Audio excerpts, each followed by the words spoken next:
Hello and welcome. Thank you for joining as I continue to read out of the book In Search of the Miraculous by P.D. Ouspensky. I think where I left off was the chief method of self-study is self-observation. Without properly applied self-observation, a man will never understand the connection and the correlation between the various functions of his machine, will never understand how and why on each separate occasion everything in him happens. But to learn the methods of self-observation and of right self-study requires a certain understanding of the functions and the characteristics of the human machine. Thus, in observing the functions of the human machine, it is necessary to understand the correct divisions of the functions observed and to be able to define them exactly and at once. And the definition must not be a verbal, but an inner definition, by taste, by sensation, in the same way as we define all inner experiences. There are two methods of self-observation: analysis, or attempts at analysis, that is, attempts to find the answers to the questions. Upon what does a certain thing depend, and why does it happen? And the second method is registering, simply recording in one's mind what is observed at the moment. Self-observation, especially in the beginning, must on no account become analysis or attempts at analysis. Analysis will only become possible much later when a man knows all the functions of his machine and all the laws which govern it. In trying to analyze some phenomenon that he comes across within him, a man generally asks, "What is this? Why does it happen in this way and not in some other way?" And he begins to seek an answer to these questions, forgetting all about further observations. Becoming more and more engrossed in these questions, he completely loses the thread of self-observation and even forgets about it. Observation stops. It is clear from this that only one thing can go on, either observation or attempts at analysis. But even apart from this, attempts to analyze separate phenomena without a knowledge of general laws But even apart from this, attempts to analyze separate phenomena without a knowledge of general laws are a completely useless waste of time.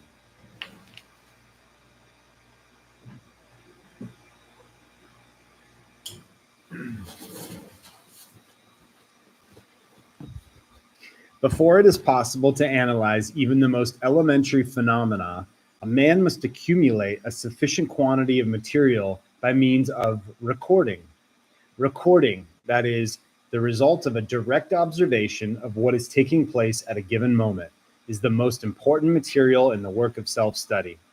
When a certain number of records have been accumulated, and when, at the same time, laws to a certain extent have been studied and understood, analysis becomes possible.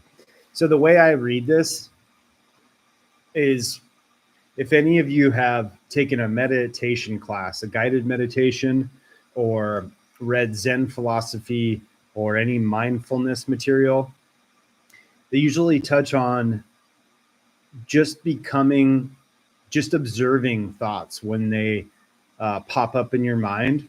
And this would be when you're meditating, you're working on your breath, you're breathing in, you're breathing out. And then if a thought happens, you get this like a distraction, right? Because the whole point is to try to focus on your breath. But inevitably, you're going to think about what you are going to have for dinner, or possibly an email that you forgot to respond to. When these pop up, you observe them. You don't place a value judgment on them. You don't try to figure out how you're going to fix them. These would all be in the category of analyzing, or maybe even worse, you're trying to say, "Oh my gosh, I'm so terrible at this thing. Why do I do this?" And This would be real, like trying to be a psychoanalyzer for yourself. And that's what I think he's saying is, don't go down that road quite yet. You're not ready for that here in the beginning. Simply observe, simply record, he puts it. And I really do feel like when you are present and you are observing mindfully, you do inevitably record. I think it's probably okay to say in your brain, let's save that for later. That probably helps, and maybe that's a part of this recording as well, because certainly there are thoughts that we can say, hey, that's, let it go. But in recording, I think what he's saying is that we want to save them, but we don't need to analyze them right now. So I'll continue. From the very beginning, observation or recording must be based upon the understanding of the fundamental principles of the activity of the human machine. Self-observation cannot be properly applied without knowing these principles, without constantly bearing them in mind. Therefore, ordinary self-observation, in which all people are engaged all their lives, is entirely useless and leads nowhere. Observation must begin with the division of functions. All the activity of the human machine is divided into 4 sharply defined groups, each of which is controlled by its own special mind or center. In observing himself, a man must differentiate between the 4 basic functions of his machine: the thinking, the emotional, the moving, and the instinctive. Every phenomenon that a man observes in himself is related to one or the other of these 4 functions. Therefore, before beginning to observe, a man must understand how the functions differ, what intellectual activity means, what emotional activity means, what moving activity means, and what instinctive activity means. Observation must begin from the beginning. All previous experience, the result of all previous self-observation, must be laid aside. They may contain much valuable material, but all this material is based upon wrong divisions of the functions observed and is itself wrongly divided. It cannot therefore be utilized. At any rate, it cannot be utilized at the beginning of the work of self-study. What is of value in it will, at the proper time, be taken up and made use of. But it is necessary to begin from the beginning. A man must begin observing himself as though he did not know himself at all, as though he had never observed himself. And that just makes me think of the beginner's mind. If any of you have read or heard of the book Zen Mind, Beginner's Mind, it's a great introductory book to Zen philosophy for the Western reader, and I highly recommend it. It's a book that I return to again and again, and this concept of beginner's mind would be exactly this, that is as much as you need to, if you don't feel like you're mastering yourself, go, but not in the way you doing it. Start with a fresh new outlook. You did not know yourself at all. It's humility. And to which center belong the phenomena he is observing at the moment. Some people find it difficult to understand the difference between thought and feeling. Others have difficulty in understanding the difference between feeling and sensation, between a thought and a moving impulse. Speaking on very broad lines, one may say that the thinking function always works by means of comparison. Intellectual conclusions are always the result of the comparison of 2 or more impressions. Sensation and emotion do not reason, do not compare. They simply define a given impression by its aspect, by its being pleasant or unpleasant in one sense or another, by its color, taste, or smell. Moreover, Sensations can be indifferent, neither warm nor cold, neither pleasant nor unpleasant. White paper, red pencil. In the sensation of white or red, there is nothing either pleasant or unpleasant. At any rate, there need not necessarily be anything pleasant or unpleasant connected with this or that color. These sensations, the so-called five senses and others, like the feeling of warmth, cold, and so on, are instinctive. Feeling functions or emotions are always pleasant or unpleasant. Indifferent emotions do not exist.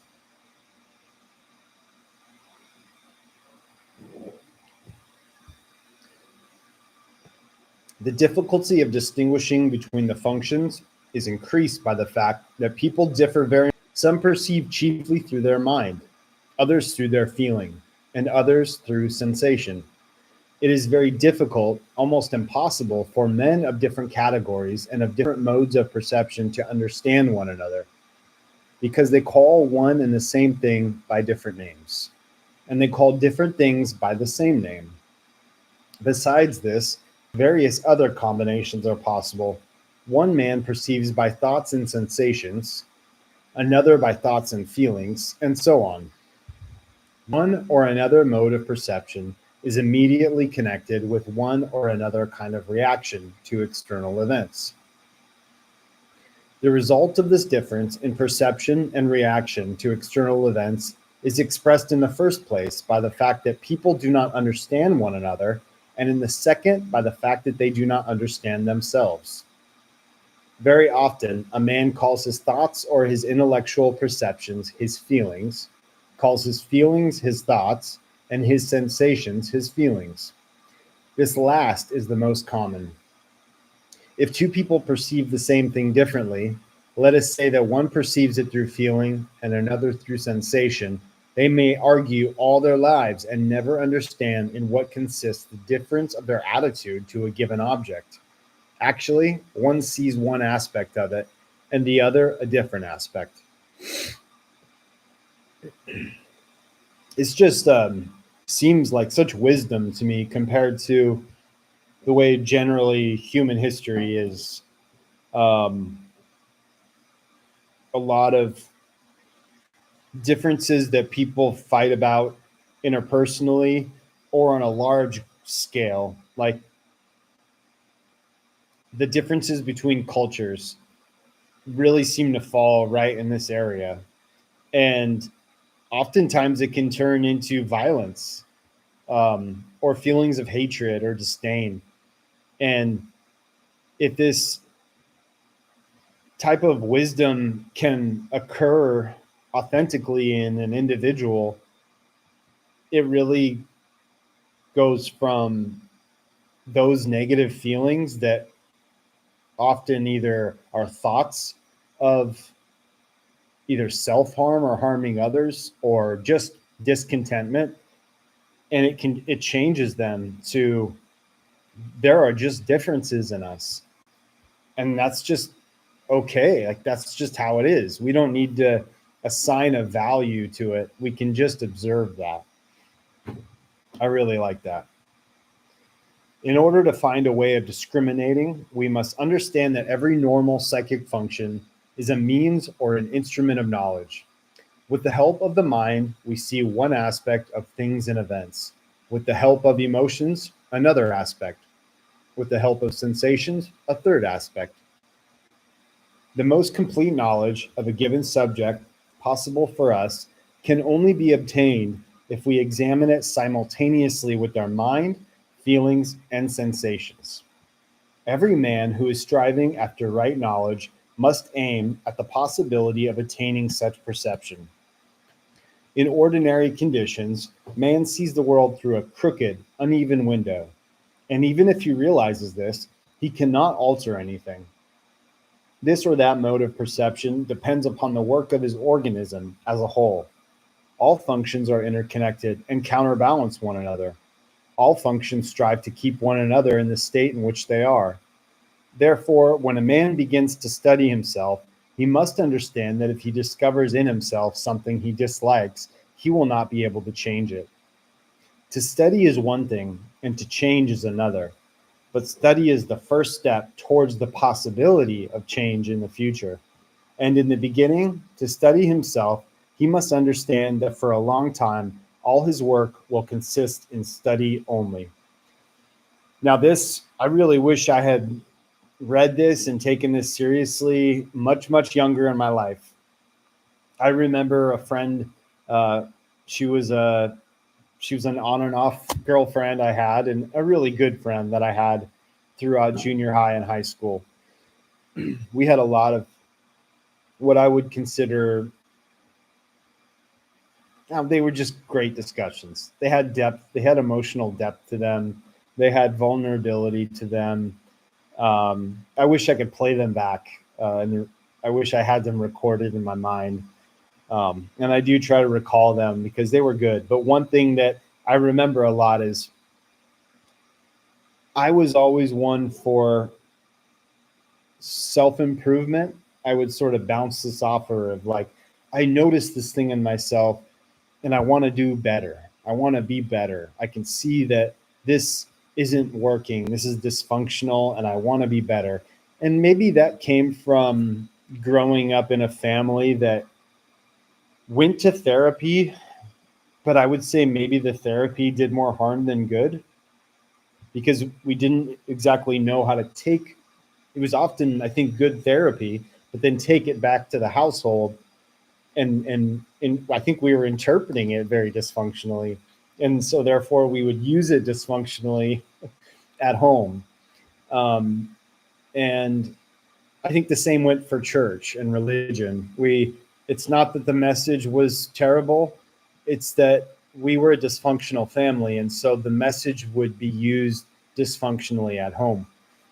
But anyway, my thing, as I said, it was like I was never satisfied with who I was. And she pointed that out to me several times. And that really stumped me. I mean, it would upset me. It would upset me to the point that I thought about it quite a bit. I mean, almost all this is probably between the ages of 15 and 18. And I thought about that type of conversation that she and I had over and over again. I mean, maybe sometimes I would think about it every day. So that goes to show you it was really something that I was at odds with in myself. And I think if I had just read this warning, this disclaimer that, you start with observing yourself in a functional way, not in a dysfunctional way, just observe, and you're not going to be able to change quite yet. Like, slow down, easy there, I think it's important for a lot of different reasons. I think it's really important to love ourselves and to not always be looking at ourselves like a project that we need to improve on. That's one. Second is it's probably just not possible. And it causes a lot of frustration when we can't change ourselves. And then we beat ourselves up for not being able to change ourselves. And kind of starts a cycle of negative self-talk. Change under ordinary conditions is impossible because in wanting to change something, a man wants to change this one thing only. But everything in the machine is interconnected and every function is inevitably counterbalanced by some other function or by a whole series of other functions, although we are not aware of this interconnection of the various functions within ourselves. The machine is balanced in all its details at every moment of its activity. If a man observes in himself something that he dislikes and begins making efforts to alter it, he may succeed in obtaining a certain result. But together with this result, he will inevitably obtain another result, which he did not in the least expect or desire, and which he could not have suspected. By striving to destroy and annihilate everything that he dislikes, by making efforts to this end, he upsets the balance of the machine. The machine strives to reestablish the balance and reestablishes it by creating a new function which the man could not have foreseen. For instance, a man may observe that he is very absent-minded, that he forgets everything, loses everything, and so on. He begins to struggle with his habit, and if he is sufficiently methodical and determined, he succeeds after a time in attaining the desired result. He ceases to forget and to lose things. This he notices, but there is something else he does not notice, which other people notice, namely that he has grown irritable, pedantic, fault-finding, disagreeable. Irritability has appeared as the result of his having lost his absent-mindedness. Why? It is impossible to say. Only detailed analysis of a particular man's mental qualities can show why the loss of one quality has caused the appearance of another. This does not mean that loss of absent-mindedness must necessarily give rise to irritability.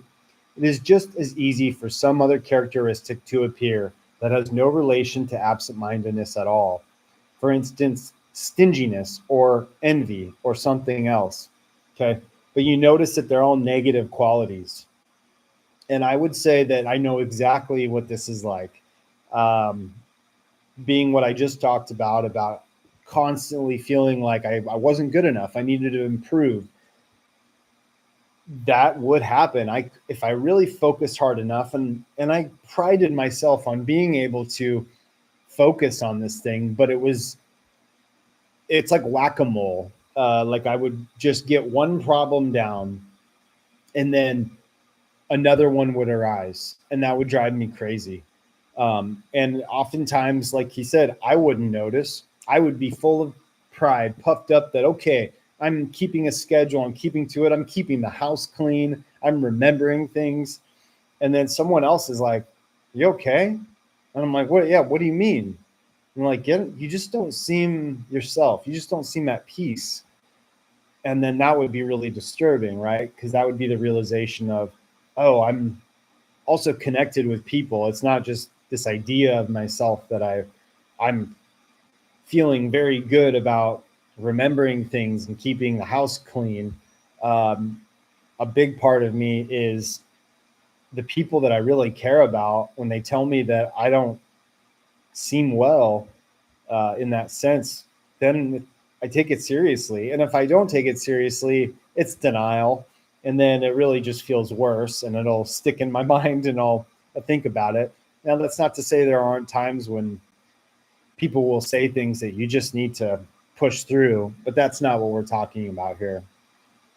I do need to wrap this up though. So this will be the last paragraph. So that if one is working on oneself properly, one must consider the possible supplementary changes and take them into account beforehand. Only in this way is it possible to avoid undesirable changes or the appearance of qualities which are utterly opposed to the aim and the direction of the work.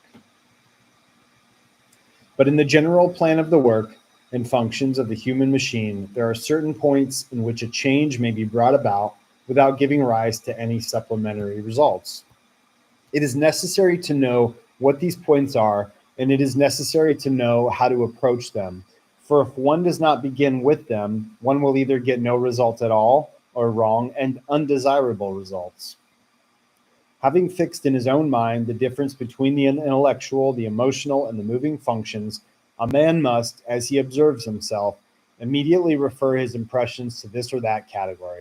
I'm going to end there, actually.